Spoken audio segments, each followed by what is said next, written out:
Milí diváci, dnes vás prevediem s rúcaninami hradu Hričov. Nachádza sa pri obci Hričovské Podhradie vo výške 507 metrov nad morom.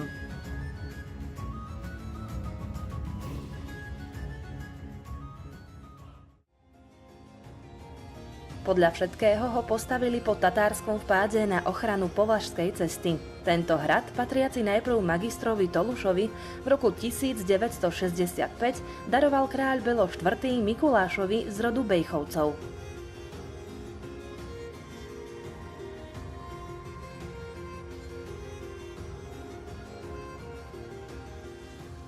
Neskôr Hričov kúpil komitátny hospodár Biter, jeden z predkov Balašovcov, ale tomu ho po roku 1297 odobral Matúš Čák Trenčiansky. Po oligarchovej smrti hrad síce vrátili pôvodným vlastníkom, no v druhej polovici 14. storočia bol opäť v kráľovských rukách. V nasledujúcom období sa tu vystriedal celý rad kastelánov koruny a záložných pánov.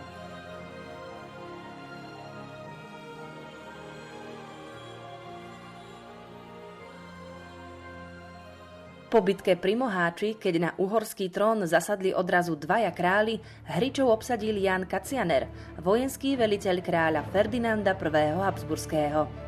O 9 rokov neskôr hrad v mene kráľa Jána dobili bratia Podmanickovci a Ján Zápolský im za odmenu daroval hrad do vlastníctva.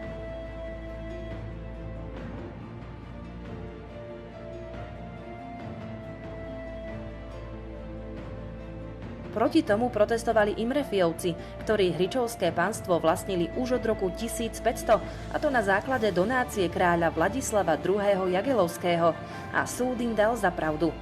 Rafael Podmanický výkon súdneho rozhodnutia o vrátení panstva všemožne odsúval.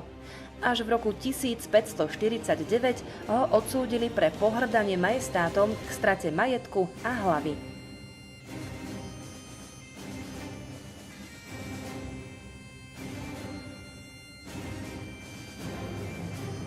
Rafaelov advokát Krištof Kubíny sa proti rozsudku odvolal. Súdu predložil donačnú listinu kráľa Mateja, ktorou vladár už v roku 1468 daroval Hričovské hradné panstvo Blažejovi Podmanickému. Spochybnil teda právoplatnosť donácie Imrefimu a presvedčil súd, že jediným oprávneným držiteľom Hričova je jeho klient.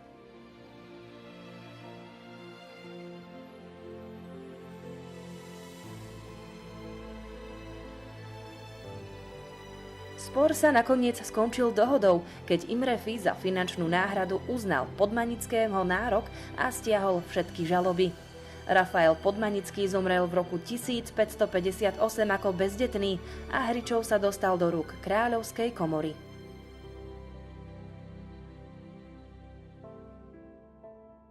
O 5 rokov ho spolu s Bytčou kúpil František Turzo.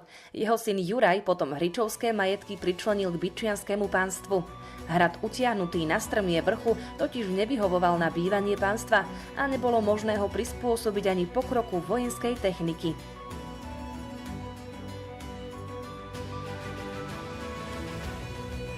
Počas protihabsburského povstania v roku 1605 nedostatočne zabezpečených Hričov spustošili Bočkajovi hajdúsi. V nasledujúcom období ho už majitelia neobnovili a hrad postupne pustol a zmenil sa na zrúcaninu. O jeho konci sa zachovala aj nasledovná legenda o troch bratoch.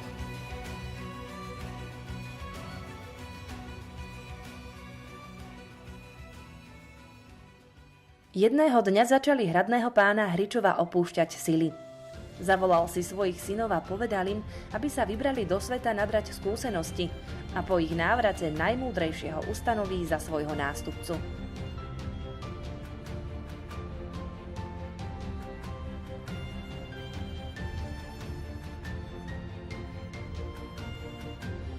Dvaja starší získavali skúsenosti medzi seberovnými na spriateľených hradoch, no najmladší Dobroslav chodil v prestrojení medzi ľuďmi. Spoznával ich múdrosť a jeho srdce sa naplňalo skromnosťou.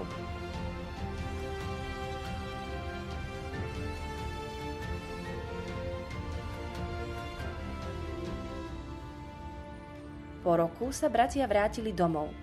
Každému prichodilo týždeň vládnuť a keďže najlepšie obstál Dobroslav, otec zveril dedičstvo práve jemu. Po otcovej smrti však starší bratia Dobroslava vyhnali z hradu a na hrad Hričov privolali nešťastie.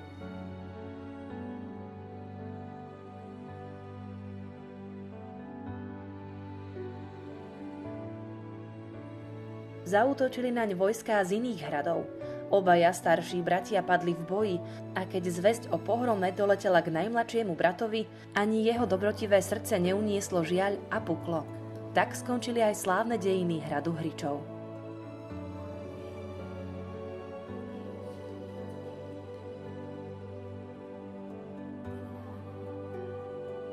S hradom Hričovom súvisí aj povesť o chudobnom koniarovi. Raz prijali na hrade nového koniara Radovana, v ktorom našla zaľúbenie dcéra hradného pána.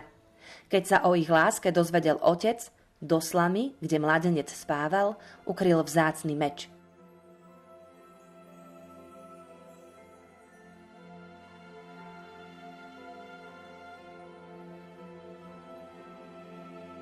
V zápätí chudobného Radovana obvinili z krádeže a vyniesli nad ním trest obesením. Vtedy sa mu zjavila jeho súdička a poradila mu, aby pri poslednej žiadosti veľkomožnému pánovi daroval prsteň. Matkin dar, čo nosil pod košeľou zavesený na šnúrke.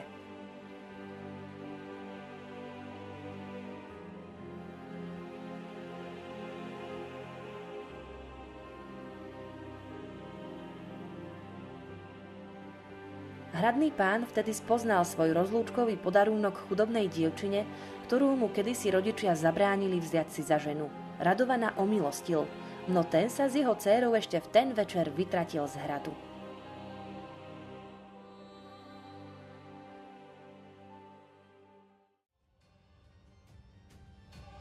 Hričovský pán sa s nimi stretol náhodou až po rokoch v lese, keď hľadajúc na poľovačke úkryt pred nepohodou, si v malej kolibe našiel aj svojich vnúčikov.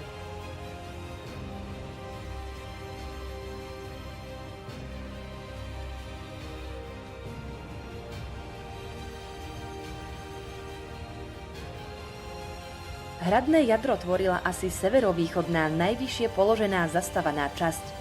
K nej sa nižšie pripájal súbor obytných budov, prispôsobených skalnatému terénu. Stavby tvorili kompaktný blok, prístupný na juhovýchode cez samostatne stojacú hranolovú väžu, na ktorú upozorňujú už len zvyšky múriu.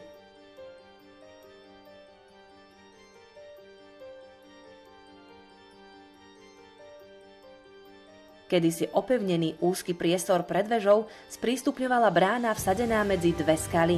Celkom zaniknuté predhradie pravdepodobne reprezentuje zvyšok zaklenutého suterénu jednej z hospodárskych budov.